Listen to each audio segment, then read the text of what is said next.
মিটিঙত অফিচিয়েলি বহুত কথা আমি আলোচনা কৰিছে আৰু গোটেই কথাবিলাকতো আমি ক'ব নোৱাৰে যেনক চিম্পল কথা এই আমাৰ বডোলেণ্ডৰ চিফ যেনিবা চিফৰ নেতৃত্বত এটা ডাঙৰ chief vigilance and monitoring committee গঠন কৰা হ'ব ইমিডিয়েটলি।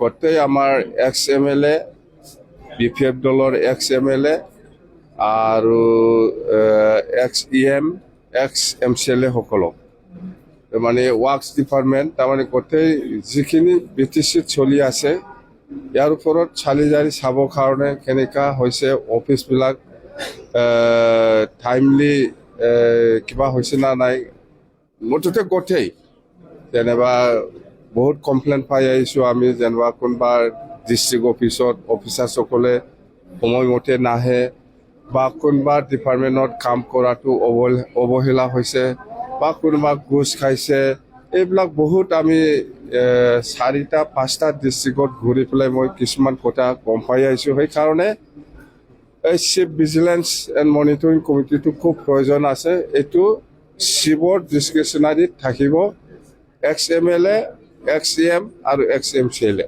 এইটো খুব চিৰিয়াছ, এইটো ইমিডিয়েটলি আমি সেইটো গঠন কৰিম। মানে আজি ডিচিশ্যন এইটোৱেই হৈ গ'ল যে আমি এনেকুৱা ভিজিলেন্স কমিটি বনাব এই লাইনত। ইয়াৰ কামটো গোটেই এণ্টায়াৰ BTCত কি হৈছে হোৱা নাই কাম কৰাৰ পৰা আৰম্ভ কৰি অফিচলৈকে এইটো এই মনিটৰিং কমিটিয়ে চাব।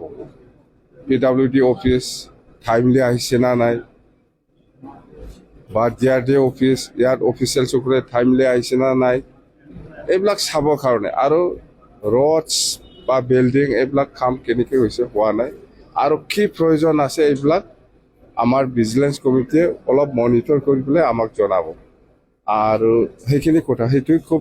আৰু সেইফালে মালগাঁও যিটো ৰেভিনিউৰ মাটি দিয়াৰ কথা সেইটো প্ৰায় সম্পূৰ্ণ আমি আজি ECত তাৰমানে লেণ্ড ভেলুৱেশ্যনটো ঠিক হোৱা নাই। আমাক জনোৱা মতে 7.5 লাখ বা 8 লাখ মান যাব পাৰে পাট্টা যিটো ভেলু পাট্টা লেণ্ডৰ ভেলু আৰু খাছ মাটিত যিসকলে আছে ইহঁতক ওৱান টাইম গভৰ্ণমেণ্টৰ পৰা অসম চৰকাৰে 50,000কে দিছে বুলি কৈছে আমি জানাত, কিন্তু BTCয়ে অকল 50,000 নহয় 2.5 লাখ দিব।